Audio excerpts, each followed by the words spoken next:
Okay, Ryan Coogler's new movie, Sinners, starring Michael B. Jordan, Haley Steinfeld, and a couple other people that I really can't name, but they're recognizable faces. This movie is going insane at the domestic box office. Now, I'm going to come out and talk about the box office because this movie is going absolutely insane. Like, because film Twitter was fucking pissed as shit when they and I haven't really been on here a lot to review, so I don't think I've talked about it a lot. But like, man, these, like, before Minecraft came out, I know this is a Sinners review, but the box office shit is important because what this movie's doing at the box office for an original, like, you can, whatever you want to list for an original horror movie, fucking accolade after accolades after accolades. For a vampire movie, accolade after accolade after accolade. For just a black-led movie in general, I don't know. Just all the accolades are just breaking. So, but we can take all that away. But let's just talk about the box office for this year. Before Minecraft came out, these people on film Twitter and TikTok, all forums where you can talk about movies, had every excuse under the sun for why people just didn't want to go out to movie theaters to see what Black Bag or Mickey 17 or what else came out. Like, all the movies that come out so far this year, and then Minecraft comes out literally 3 days later and it's about to break a fucking $1 billion. So people wanted to go to the theater when Minecraft came out. And people are there. And now here comes Sinners, an original movie, and thank God people are going to see it.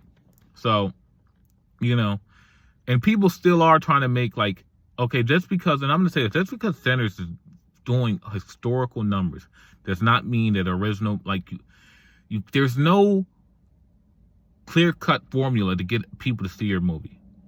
Sometimes people see movies that are bad just because they want to see them. Sometimes a great movie, a fucking great movie, like one of the greatest movies ever, Shawshank Redemption, sometimes it just doesn't find an audience at the time that it's released in a movie theater. That happens. You know what I mean? That just happens. Sometimes the companies get a franchise that is just $1 billion generator with not much effort, like Jurassic Park. They just can just generate a $1 billion at a snap of a finger.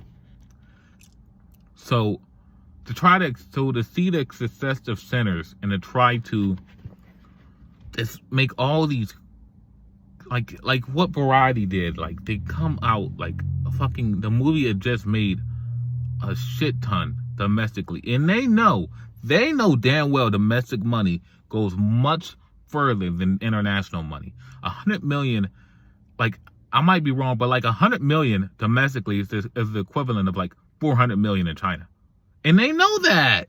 They know the companies get a bigger cut of domestic money than international money. Who fucking cares what it's doing internationally? If this movie can make $200 million domestically, you know how much fucking profit that is? Like 200 million domestically is basically 600 million international. It might be more than that, and they know that. So I don't know why they did that when they saw how much money it made domestically. I don't know if Variety did that. I don't know. All the movies have come out and really done kind of shitty with people that they're trying to make the next leading man, like a Robin Patterson, like Michael B. Jordan, Ryan Coogler. People know what they about. People know they got hits, and they know they're gonna keep making hits. So I don't know why they're doing that with Michael B. Jordan and Ryan Coogler. But let's get done with that box office stuff. Let's talk about the actual movie here. This movie is so good that when it was about to be over, I was like, bro, it's been 2 hours already. I thought we was getting. I thought them boys was gonna leave that fucking. I thought like they was gonna regroup. We was gonna fight a third, fourth wave. No, it was over, and I was like, no, because I wanted it to keep going. And I didn't see I saw the post-credit scene with. See, that's the thing. I'm terrible with fucking names, so I'm not gonna remember what the guy's name. I think his name was Miles. Hope his name was Miles. I can't remember his name. That's kind of embarrassing. But I'm not good with the kid that had the guitar that was fucking could sing that blues. I thought when we saw him as an old man, that was the end of it. But no. But Michael B. Jordan, we've been having a lot of films with people as twins lately. Like, someone pointed it out on Twitter, but it's been a lot of people that's playing like twins and shit. He's easily done it. Like, all the people that's done it lately, he's easily done it the best. He made you, like Michael B. Jordan and Ryan Coogler, they made you care about the twins both individually, understand them both individually, and you want to see them together. You know what I mean? Like, they were interesting on their own, and they were fucking phenomenal together. They both had their own things going on. Stack with Holly Steinfeld's character Mary, and Smoke with it. I can't even remember her character's name either, but she's such a great actress. You know who I'm talking about. Smoke's love interest. She's in the Loki show. She's going to be in the Avengers movies, hopefully. She's a great actress. She's a very recognizable face. She's always popping up in shit that's like, that's always popping up in good movies that are about like good things. Like, she's not someone that's going to go do fucking, not to knock the people that are in the Minecraft movie, but this ain't an actress that's gonna go do the fucking Minecraft movie. Even if maybe the checks in, like, if the checks insane, she'll probably do it. But that's not like, she's like, this girl's always in some good shit. That's just basically what I'm trying to say.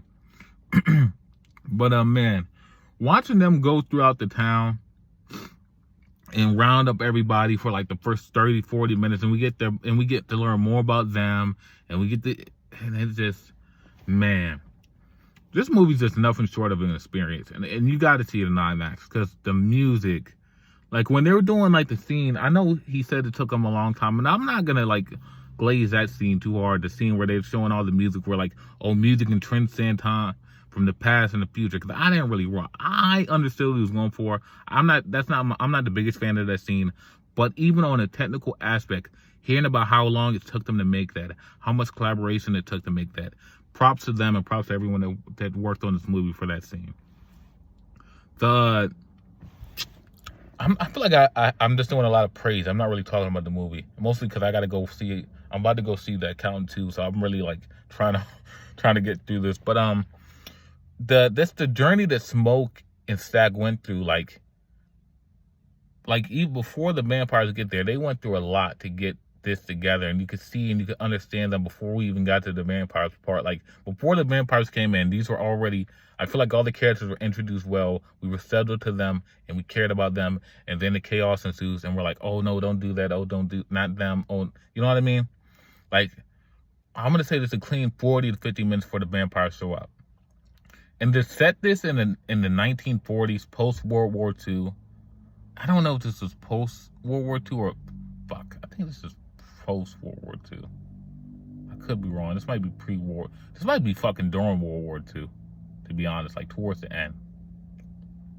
You know what? Because they were talking about Al Capone, so this is probably like post World War I. Either way, it's still a lot of races out there.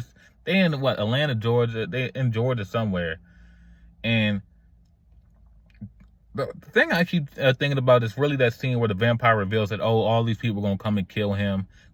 They was waiting for them to get, you know?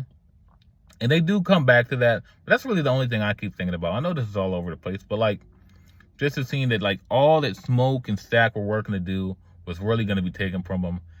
And you get to see all the like, that like, you get to see, that's how well written this movie was. This movie had a lot of this interpersonal things going on. So I don't know if I'm using the right words, but like, I feel like that scene cumulates like what all the characters are going through. Like, they're trying so hard to be different, they're trying so hard to make stuff work, but there's still going to be someone that's going to come along, or there's going to be things that come along that's kind of knock it down. You know what I mean? I'm just rambling. But yeah, Sinners, this is a great fucking movie. I'm gonna give it a 9 out of 10.